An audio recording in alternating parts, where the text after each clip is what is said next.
Hello friend, स्वागत है आप सभी का हमारे इस यूट्यूब चैनल मेजर टारगेट पर। तो फ्रेंड, आज हम लोग क्लास 10 के सोशल साइंस यानी कि सामाजिक विज्ञान का एक महत्वपूर्ण मॉडल पेपर को सॉल्व करेंगे। और इस मॉडल पेपर में हम लोग 50 काफ़ी महत्वपूर्ण मोस्ट इम्पोर्टेंट ऑब्जर्व क्वेश्चंस को बतलाएंगे। ये जो ऑब्जर्व क्वेश्चंस है ना, पूरे यहाँ पे सामाजिक विज्ञान का पूरे ऑल बुक्स का यहाँ पे निचोड़ क्वेश्चंस को यहाँ पे लेके आ चुके हैं, जो आपके आने वाले बोर्ड एग्जाम में 100% पूछे जाएंगे।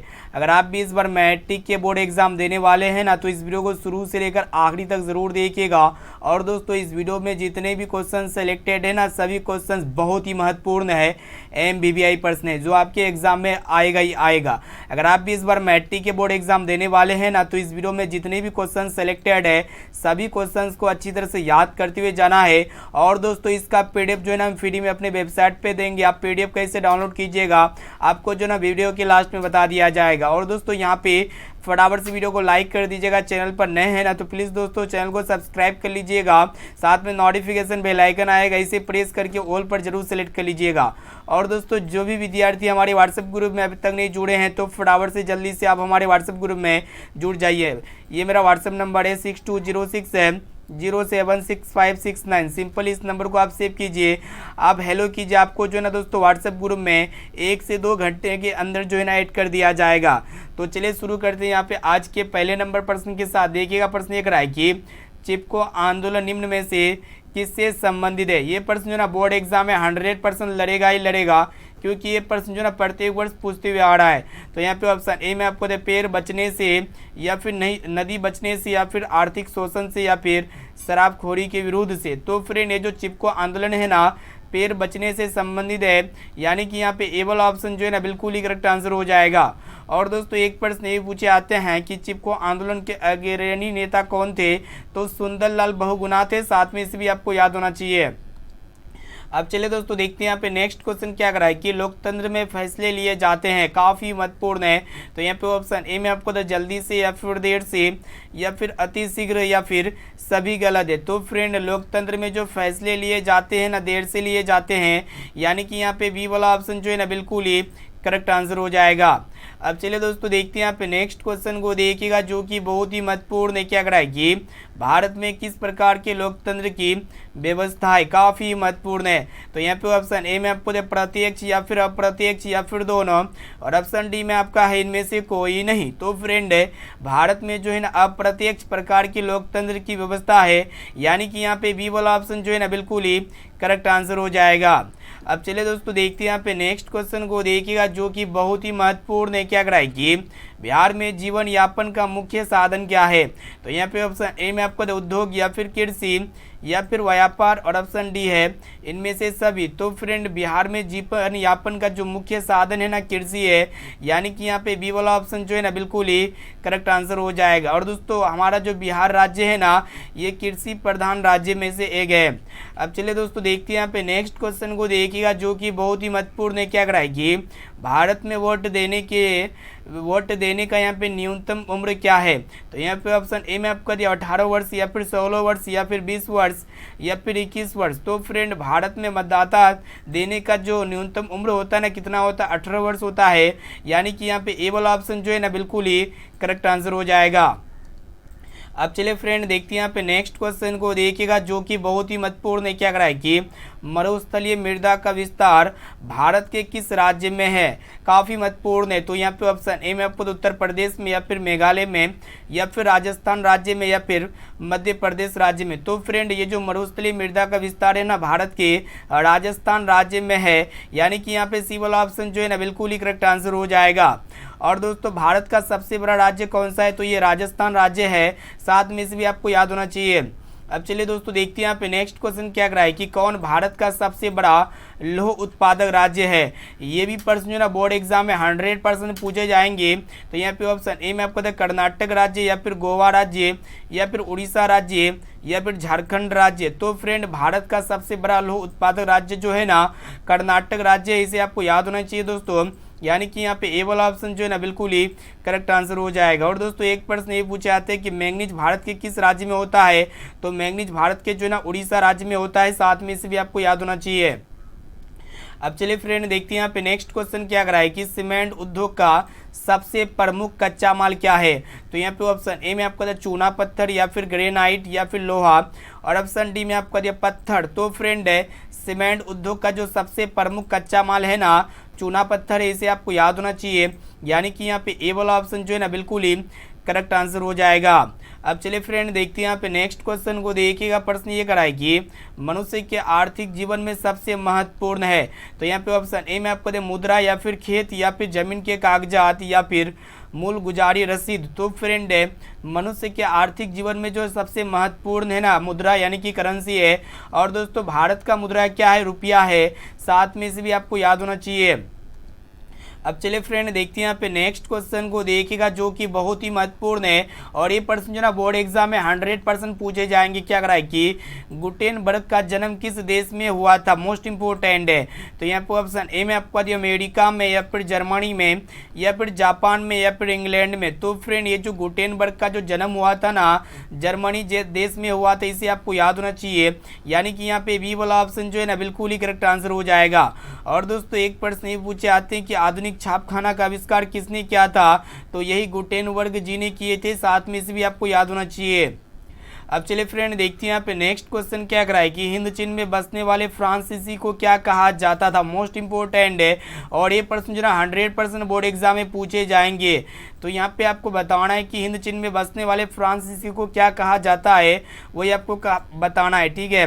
तो फ्रेंड कोलोन कहा जाता है, इसे आपको याद होना चाहिए दोस्तों, यानी कि यहाँ पे हमारा सी वाला ऑप्शन जो है ना बिल्कुल ही करेक्ट आंसर हो जाएगा। अब चलिए फ्रेंड देखते हैं यहाँ पे नेक्स्ट क्वेश्चन को देखिएगा। प्रश्न क्या कराए कि इंग्लैंड में औद्योगिक क्रांति किस उद्देश्य यहाँ पे किस उद्योग से शुरू हुआ। ऑप्शन ए में आपका दिया लौह उद्योग से या फिर खनन उद्योग से या फिर वस्त्र उद्योग से या फिर परिवहन उद्योग से। तो फ्रेंड इंग्लैंड में औद्योगिक क्रांति जो है ना किस उद्योग से शुरू हुआ, तो वस्त्र उद्योग से शुरू हुआ, इसे आपको याद होना चाहिए दोस्तों, यानी कि यहाँ पे सी वाला ऑप्शन जो है ना बिल्कुल ही करेक्ट आंसर हो जाएगा। अब चलिए फ्रेंड देखते हैं यहाँ पे नेक्स्ट क्वेश्चन जो कि काफ़ी महत्वपूर्ण है, और ये प्रश्न जो ना बोर्ड एग्जाम में 100% पूछे जाएंगे। क्या कराए कि अंकुरवाट के मंदिर का निर्माण किसने करवाया था। ऑप्शन ए में आपका दिया श्री कुमार ने या फिर नरोत्तम सिन्हानु ने या फिर सूर्यवर्मन ने या फिर भगवान बुद्ध ने। तो फ्रेंड अंकुरवाट के मंदिर का निर्माण जो किए थे ना किसने करवाए थे, सूर्यवर्मन द्वितीय ने करवाए थे, यानी कि यहाँ पे सी वाला ऑप्शन जो है ना बिल्कुल ही करेक्ट आंसर हो जाएगा। और दोस्तों ये अंकुरवाट का मंदिर कहाँ स्थित है, तो काम्बोडिया में स्थित है। और दोस्तों एक प्रश्न ये पूछे आते हैं कि अंकुरवाट के मंदिर में किस हिंदू देवता का पूजा किया जाता है, तो भगवान विष्णु हिंदू देवता का पूजा किया जाता है, साथ में इसे भी आपको याद होना चाहिए। अब चलिए फ्रेंड देखते हैं यहाँ पे नेक्स्ट क्वेश्चन को देखिएगा जो कि बहुत ही महत्वपूर्ण है। तो फ्रेंड प्रश्न क्या कराए कि दास कैपिटल कब प्रकाशित हुआ। तो यहाँ पे ऑप्शन ए में आपका दिया 1864 में या फिर 1845 में या फिर 1847 में या फिर 1867 में। तो फ्रेंड दास कैपिटल कब प्रकाशित हुआ, तो 1867 में प्रकाशित हुआ था, इसे आपको याद होना चाहिए दोस्तों, यानी कि यहाँ पे डी वाला ऑप्शन जो है ना बिल्कुल ही करेक्ट आंसर हो जाएगा। अब चलिए फ्रेंड देखते हैं यहाँ पे 15 नंबर प्रश्न क्या कराए कि चेक क्या है।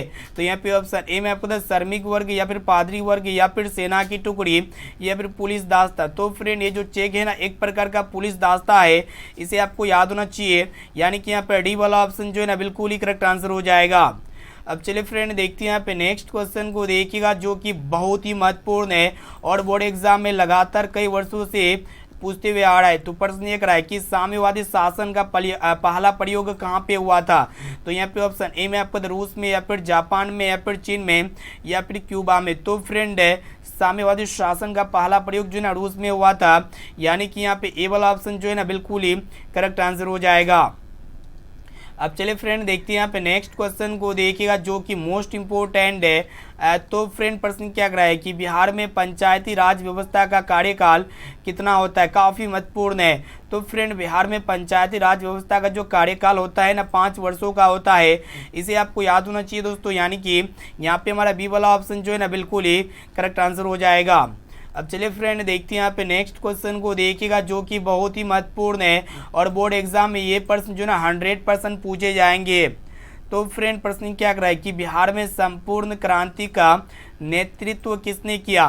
तो यहाँ पे ऑप्शन ए में आपको दिया हुआ है मेराडोजी देसाई या फिर नीतीश कुमार, और ऑप्शन सी इंदिरा गांधी या फिर जयप्रकाश नारायण। तो फ्रेंड बिहार में संपूर्ण क्रांति का जो नेतृत्व किए थे ना जयप्रकाश नारायण जी ने किए थे, यानी कि यहाँ पे डी वाला ऑप्शन जो है ना बिल्कुल ही करेक्ट आंसर हो जाएगा। अब चलिए दोस्तों देखते हैं यहाँ पे नेक्स्ट क्वेश्चन को देखिएगा, जो कि बोर्ड एग्जाम में ये भी प्रश्न जो है ना कई वर्षों से पूछते हुए आ रहा है। प्रश्न ये रहा है कि सूखे का जिम्मेवार कारक कौन सा है? तो यहाँ पे ऑप्शन ए में आपको वर्षा की कमी या फिर भूकंप या फिर बाढ़ या फिर ज्वालामुखी। तो फ्रेंड सूखे का जो जिम्मेवार कारक है ना वर्षा की कमी है दोस्तों, यानी कि यहाँ पे ए वाला ऑप्शन जो है ना बिल्कुल ही करेक्ट आंसर हो जाएगा। अब चलिए फ्रेंड देखते हैं यहाँ पे नेक्स्ट क्वेश्चन को देखिएगा। प्रश्न क्या कर रहा है कि हिंद चीन क्षेत्र में कौन सा देश आते हैं? काफ़ी महत्वपूर्ण है। तो फ्रेंड यहाँ पे देखिएगा जिस भी ऑप्शन में अगर हिंद या चीन आए ना तो वो देश नहीं आते, इनको छोड़ के हिंद चीन को छोड़ करके बाकी देश आते। जैसे कि यहाँ पे ऑप्शन ए में आपका देखो चीन है और ऑप्शन बी आपका हिंद है, यानी कि ये दोनों तो होगा ही नहीं, और ऑप्शन डी में अगर देखा जाए तो इसमें भी चीन है। तो यहाँ पे हिंद चीन क्षेत्र में कौन सा देश आते हैं? तो काम्बोडिया आते हैं, वियतनाम आते हैं और लाओस आते हैं। तो उम्मीद करते हैं एक प्रश्न आपको काफ़ी अच्छी तरीके से समझ में आ चुका होगा।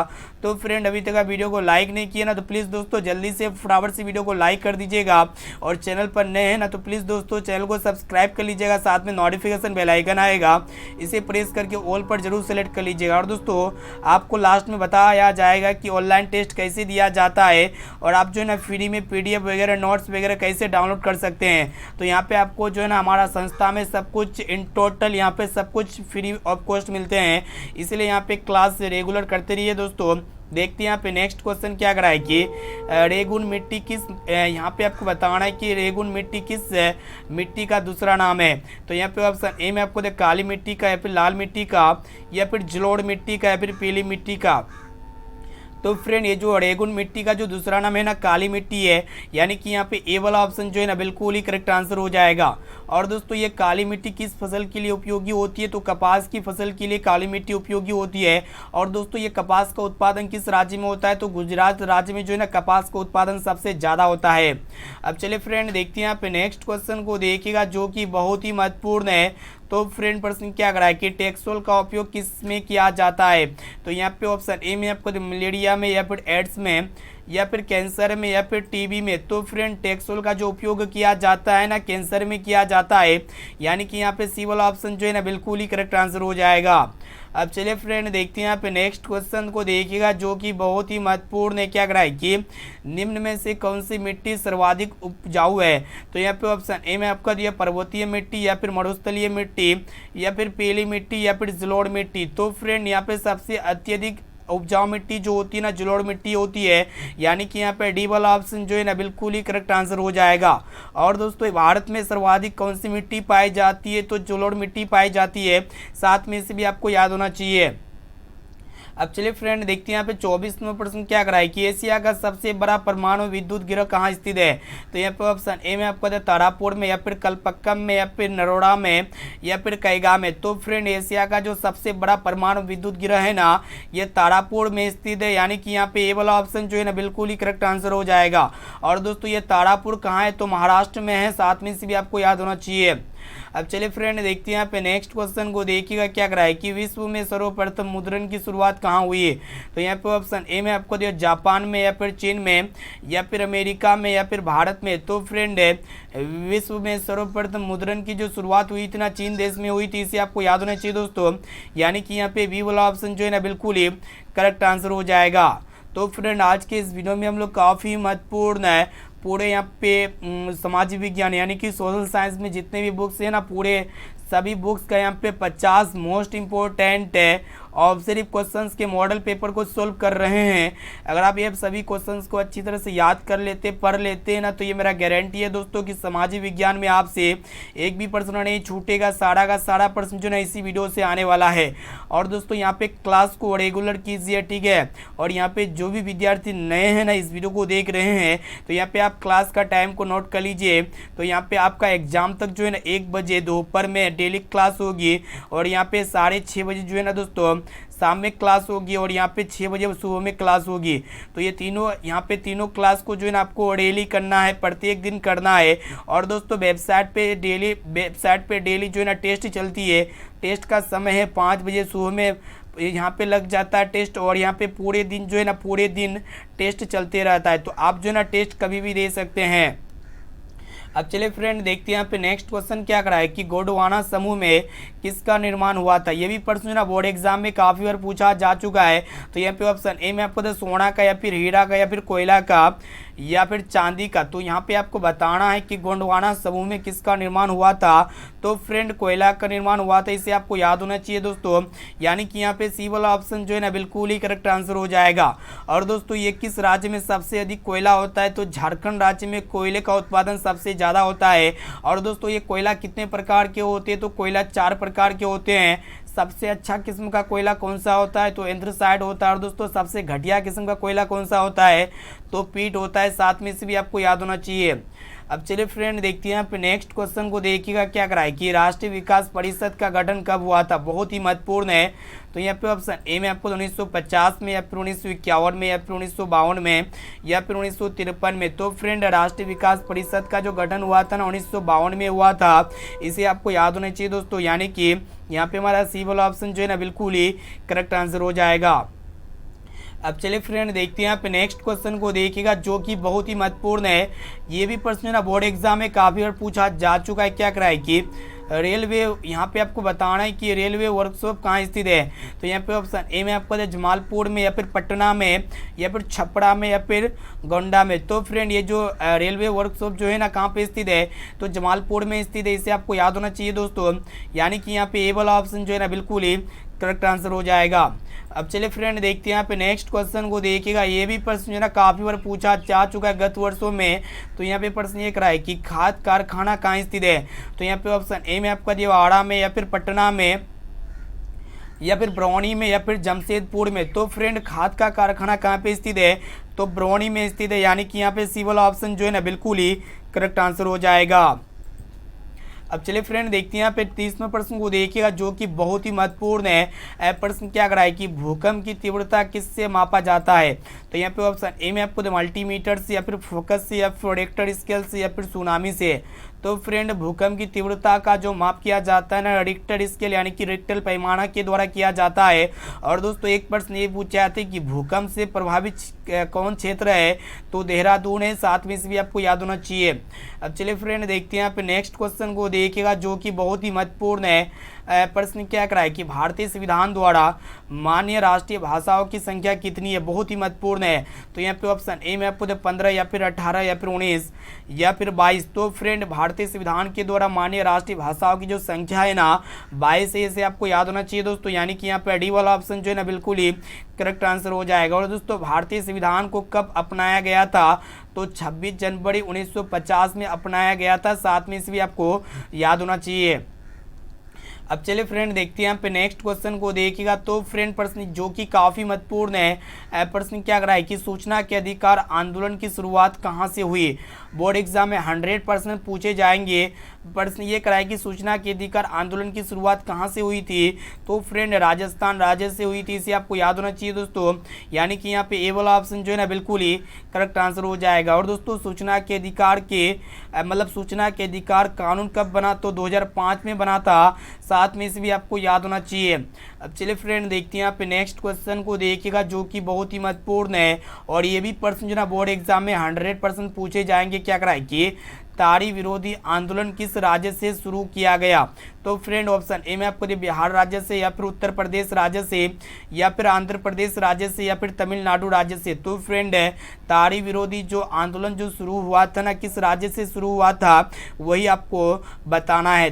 ठीक है। तो फ्रेंड यहाँ पे देखिएगा ये जो है ना कौन सा राज्य से शुरू हुआ था, तो यहाँ पे ऑप्शन सी में आपका दिया हुआ आंध्र प्रदेश राज्य से। यानी कि यहाँ पे सी वाला ऑप्शन जो है ना बिल्कुल ही करेक्ट आंसर हो जाएगा।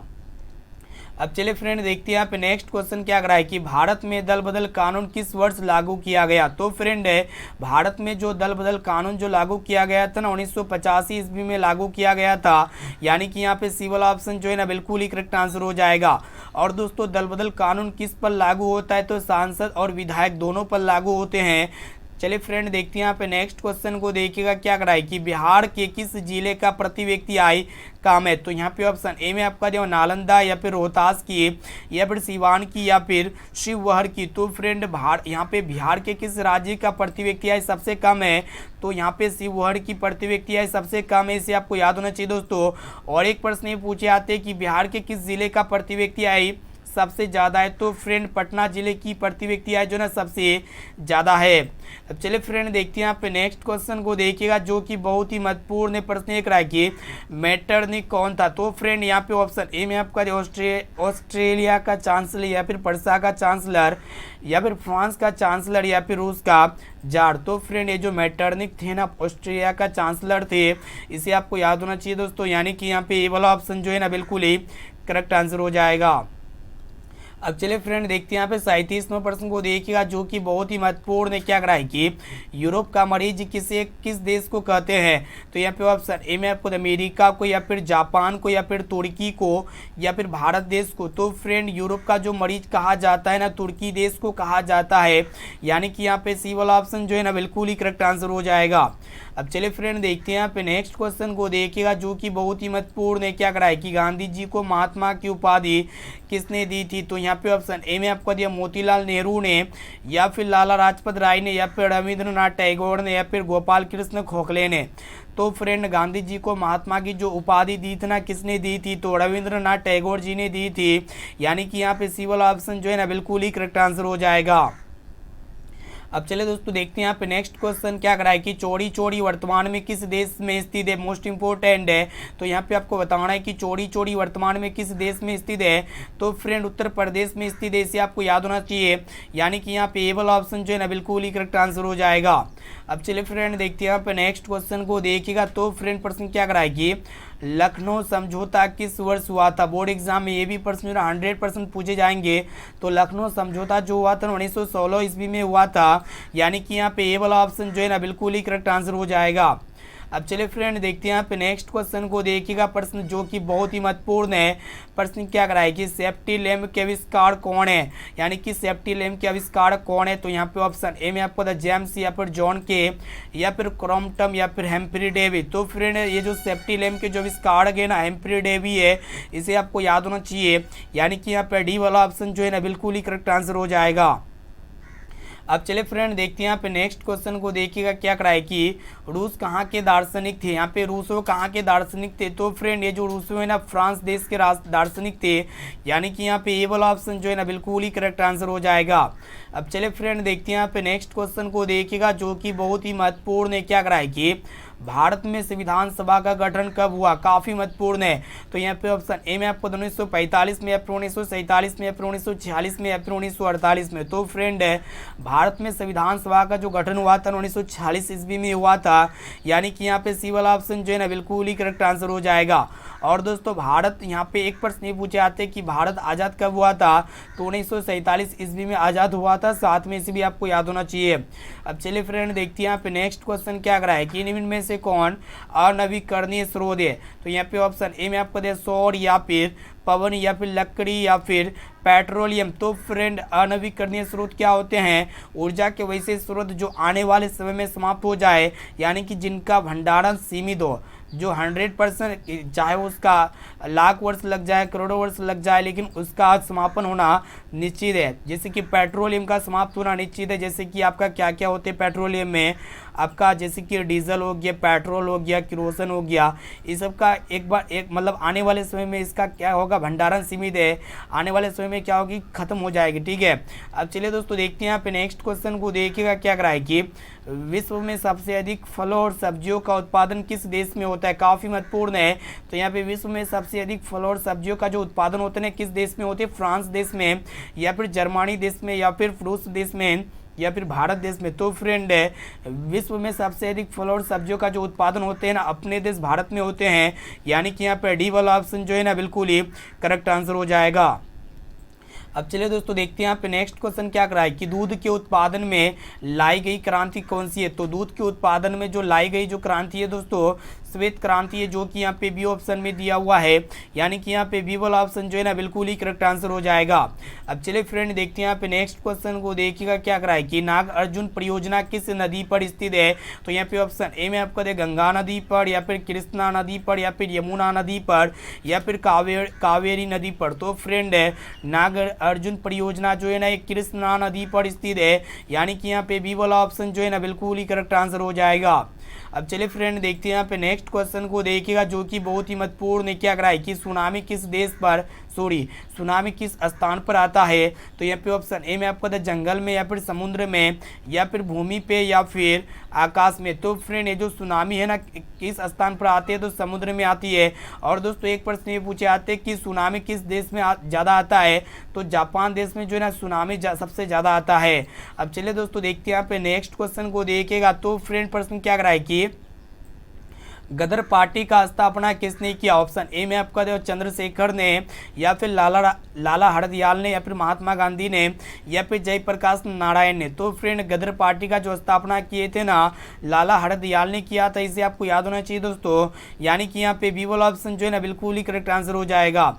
अब चलिए फ्रेंड देखते हैं यहाँ पे आज का लास्ट और अंतिम प्रश्न, जो कि बहुत ही महत्वपूर्ण है कि 3 कटिया प्रणाली किस पर लागू होता था, बहुत ही महत्वपूर्ण है। तो यहाँ पे ऑप्शन ए में आपको उद्योगपतियों पर, या फिर व्यापारियों पर, या फिर श्रमिकों पर, या फिर किसानों पर। तो फ्रेंड ये जो 3 कटिया प्रणाली है ना किस पर लागू होता है, तो किसानों पर लागू होता है, यानी कि यहाँ पे हमारा डी वाला ऑप्शन जो है ना बिल्कुल ही करेक्ट आंसर हो जाएगा। तो फ्रेंड आज की इस वीडियो में हम लोग फाइनली जो है ना क्लास 10 के सामाजिक विज्ञान यानी कि सोशल साइंस के 50 मोस्ट इम्पोर्टेंट ऑब्जेक्टिव क्वेश्चंस के मॉडल पेपर को सॉल्व कर चुके हैं। और आप हमें कमेंट करके बताइएगा कि ये 50% में से आप लोग को पहले से कितना परसेंट का मतलब सही और सटीक आंसर याद था। इसका जवाब जो है ना आप लोग को इसी वीडियो में कमेंट करके बता देना है। और दोस्तों इसका जो भी PDF प्राप्त करना चाहते हैं ना, तो सिंपली इस नंबर को आप सेव कीजिए 6206076569। इस नंबर को सेव करने के बाद हेलो कीजिए, आपको जो है ना PDF प्रोवाइड कर दिया जाएगा।